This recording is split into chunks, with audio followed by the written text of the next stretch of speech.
एक बार एक राजा ने स्वप्न देखा कि उसके सारे दांत टूट गए हैं, केवल सामने का एक बड़ा दांत ही मुंह में बचा है। जब सुबह हुई तो राजा ने दरबार में सभी लोगों को अपना स्वप्न सुनाया और उस स्वप्न का क्या प्रतिफल होता है इसको जानने के लिए वह उत्सुक हो गया। तब उस राजा के मंत्री ने सलाह दी कि यदि स्वप्न के विशेषज्ञों को बुलाया जाए और उनसे स्वप्न का फलादेश पूछा जाए तो वे लोग इसके बारे में अच्छी तरीके से बताएंगे।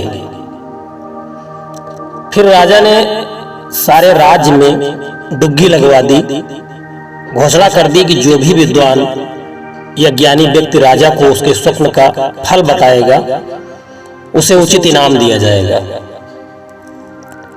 सुबह जब हुई तो कई व्यक्ति दरबार में आए, परंतु कोई भी राजा को सही जवाब देकर के संतुष्ट नहीं कर सका। एक दिन एक विद्वान व्यक्ति जिसने काशी में अपनी शिक्षा प्राप्त की थी वह राजा के दरबार में आया और बोला, महाराज मैं आपके स्वप्न का सही फलादेश बता सकता हूं। राजा सहित सभी दरबारी जिज्ञासा से उस व्यक्ति की ओर देखने लगे। राजा ने अपना स्वप्न सुनाकर कहा, बताइए मेरे इस स्वप्न का फलादेश क्या है। उस व्यक्ति ने कहा, राजन आपका यह स्वप्न तो बहुत बेकार है, इसके फलस्वरूप आपके सामने ही आपके परिवार के सभी सदस्य मर जाएंगे और आप सबके बाद मरेंगे। जैसे ही इस राजा ने इसको सुना वह बहुत ही क्रोधित हो गया और उस व्यक्ति को बंदी बनाकर जेल में डाल दिया। दूसरे दिन एक साधारण सा व्यक्ति दरबार में पहुंचा और बोला, राजन आप अपना स्वप्न मुझे बताइए, मैं उसका सही फलादेश बताने की कोशिश करूंगा। राजा ने अपना स्वप्न सुनाया। स्वप्न सुनकर वह व्यक्ति कुछ देर सोचने के बाद बोला, राजा ने यह बात बहुत ही अच्छी है, आपका स्वप्न बहुत ही सुंदर है। हम सभी प्रजाजन पर ईश्वर की विशेष कृपा है कि आप जैसे धर्मात्मा, पुण्यात्मा और प्रजापालक राजा को दीर्घायु लंबी आयु दी है परमात्मा ने। राजन आपके परिवार में आपकी आयु सबसे लंबी होगी। इस राज्य का यह सौभाग्य है कि आप कई वर्षों तक राज्य करेंगे।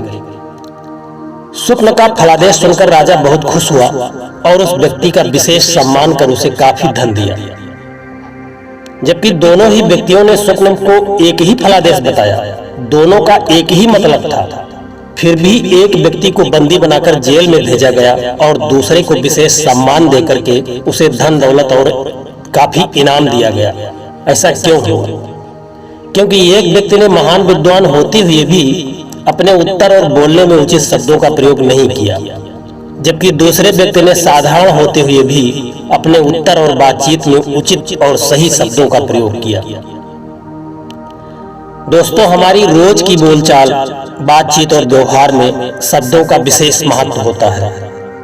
उचित और सम्मानित शब्दों का प्रयोग और मीठा और सभ्य बोलने के तरीके से दुश्मन के मन में भी प्यार भर जाता है और ऐसे ही गलत शब्दों का प्रयोग असभ्य और अमर्यादित व रूखा बोलने के तरीके से अपने के दिलों में भी नफरत पैदा हो जाती है।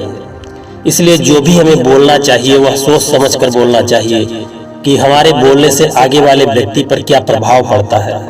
दोस्तों, यह वीडियो आपको कैसा लगा कमेंट करके जरूर बताइए। यदि आपको वीडियो अच्छा लगा हो तो चैनल को सब्सक्राइब जरूर करें। धन्यवाद।